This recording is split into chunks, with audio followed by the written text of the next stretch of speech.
See, whatever we are studying throughout the week, 8 to 10 chapters, there's a good chance that we will understand it now, but later on we might forget. So here's a hack. What all activities needs to be done to make sure that you pass your exam easily. But if a difficult question shows up or difficult set shows up, you need to be. So here's an important question. How does a perfect week look like in life of a US CMA candidate? See, this is in simple consideration of the overall exam, a professional exam. Whenever you're preparing for a professional exam, it is not a 100-meter sprint. It's a marathon. It's not just a 6-month, but a 1-year-long marathon. And if you want to prepare for this exam, you need to be consistent. There should be a discipline built that can be reflected in a perfect weekly routine. So the bottom line is, how should your perfect week look like, which starts on Monday morning and ends on Sunday evening?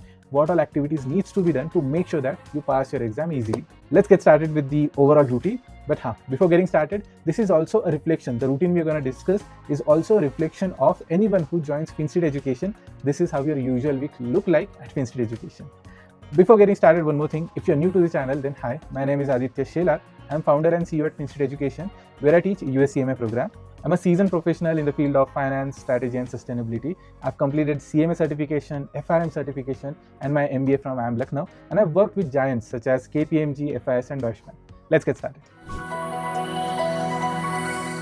Interestingly, our routine starts on Saturday morning because this routine is made for both categories. Student category who have colleges on their weekdays. So Monday to Friday, you're going to your college.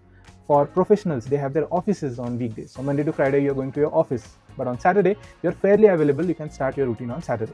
So on Saturday, you can start a new chapter and try to complete at least 4 to 5 chapters on a given day. This might require at least 3 to 4 hours. You can take a break of 15 to 20 minutes in between, but make sure that you complete at least 3 to 4 chapters on an average on a given day. Now, at times there could be bigger chapters. Let's say if there are 2 chapters which are quite big, then 2 chapters are enough. But a study session of at least 3 to 4 hours is required on Saturday. Same thing can be repeated on Sunday. And now while studying, what to do? Let's say if you have joined FinStreet, then attend my lecture. Our lecture goes on for 3 hours. And beyond that, whatever notes you have made, you can revise those notes. Let's say you are doing self-study, then try going through the textbook. Make sure you're studying for 3 to 4 hours and understanding new concepts. So over a period of, let's say 7 to 8 hours, Saturday and Sunday, you have completed on an average 7 to 10 chapters, which is a big jump in terms of covering your overall syllabus. On Monday morning, you can start with an assignment. In this assignment, let's say on Saturday, Sunday, you have attended lectures. So Monday onwards, you can start reading textbook. If you have read the textbook already, then you can jump on to the next step. So from Monday till Wednesday, maximum Thursday, I want you to do 2 things.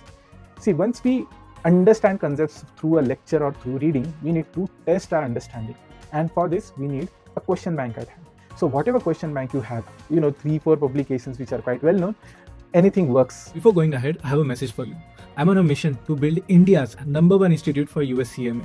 So if you're someone who's planning to pursue US CMA and want to be part of our success story, want to give me a chance to build your career, then do consider FinStreet Education for pursuing US CMA. Here, the learning is based on real-life applications, case studies. Secondly, there is a dedicated student success manager who will track your progress. And third, the placement model is inspired by IIM Lucknow's placement structure. So placement mentorship plus placement assistance will be taken care by our team. So if you want to pursue US CMA and have any queries around it, you can visit our website to book a call with our experts. Or if you want to join our next batch, you can directly call this number and book your seat. See you in class. But the major concern is targeting those questions, solving those questions and tracking your accuracy. Once you solve, let's say 30 to 50 MCQs between Monday and Thursday, Monday and Wednesday ideal, but chalo, extended is Thursday. Try and understand where you stand. If your accuracy is less than 50%, you have a lot of gaps in your understanding. You need to go back and study again. 50 to 70% of accuracy, you have understood most of the things, but a lot of technicalities, nitty-gritties are missing, which you might need to visit again. So in this case, it's okay. If you want to revise after 7 days, that is fine, instead of going back and studying again. If your accuracy is more than 70%, let's say ideally 80 to 90%, then you have understood the concept well.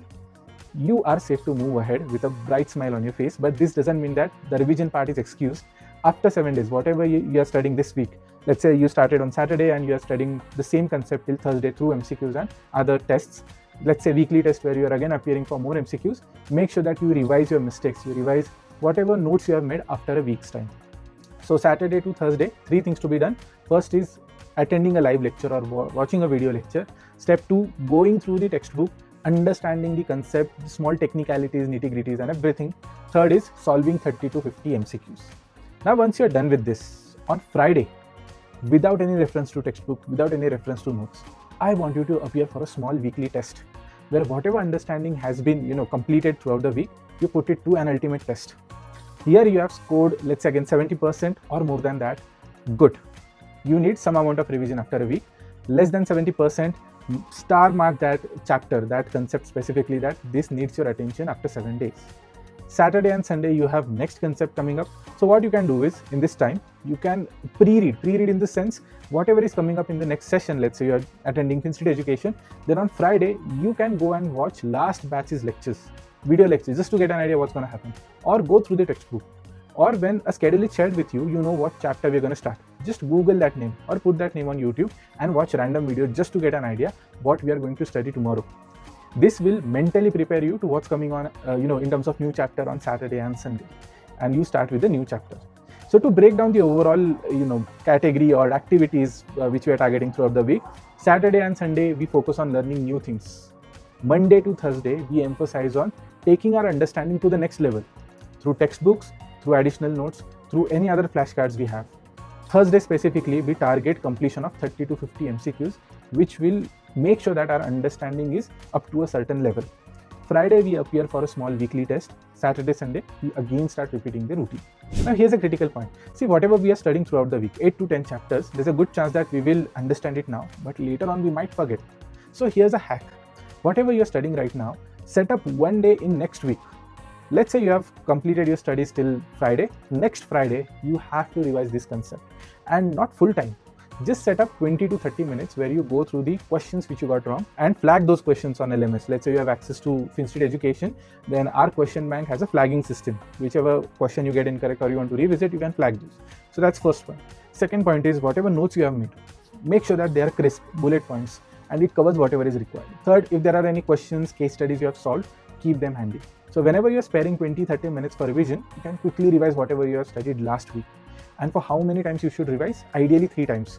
So something that you have studied this week, next Friday first revision, next Friday second revision, and next Friday third revision.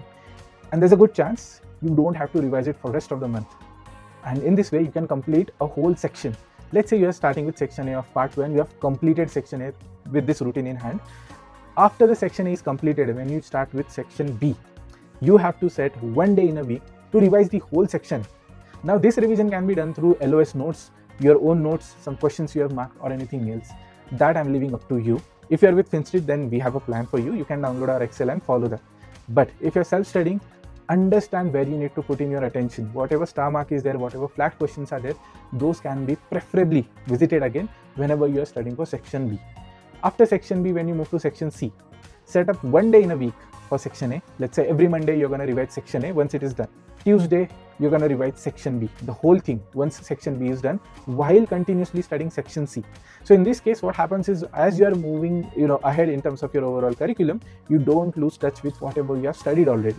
And end of the day, when your section F is completed, you will realize all the sections are done till perfection, and now you can easily target your final exam. But one important thing, see, in the last video when we had an amazing result, I connected with few students who couldn't make it, and I asked them one question, that let's reflect what you guys think that went wrong and what we think went wrong in terms of the preparation. And one strong feedback I got was, sir, I've only appeared for 2 mock exams, 3 mock exams, which is not enough. At least 5 mock exams are required where you have to check consistency of your score. If your score is consistent, you are in a safe zone. If your scores are moving a bit, but still if you are above 70% accuracy, still in yellow zone. And if you're someone who's below 60% of accuracy, preferably you are in the red zone. So this consistency will reflect how well prepared you are and how you can tackle different types or styles of questions. See, on the exam day, there could be the easy exam set and difficult exam set. What will make sure that you pass is you are ready for both. If easy comes up, it's your lucky day. But if a difficult question shows up or difficult set shows up, you need to be ready for that. Your scores will be scaled to a level. That is how scaling works. If you don't know how papers are checked, here's a video on that. So scaling will help you. But for that, you should be prepared for the difficult exam set as well. With all this tried and tested as a formula, our passing rate has been consistently above 90% throughout all 4 batches we have completed till now. So something that is recommended, you can make changes as per your own preference to the schedule and prepare for your US CMA exam. All the best for your exams. As usual, I'll see you in the next video. If you are new to the channel, don't forget to subscribe, hit the like button, and look out for the new video. Thank you.